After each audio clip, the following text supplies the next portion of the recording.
So what's up mga ka-daddy? Ito nga pala si Daddy Adrian.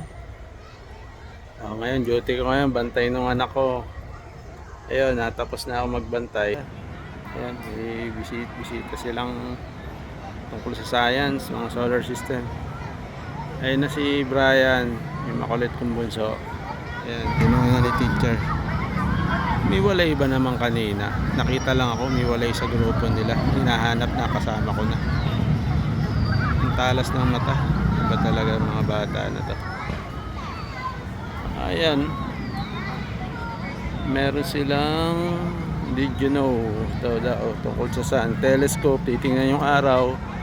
Meron daw spot yan. Tinignan ko na lang dito sa ating cellphone.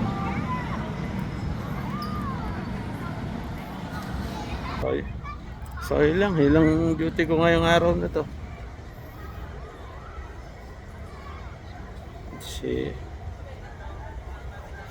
Enjoy din. Nakakatawa makita yung bata sa school. Bye bye.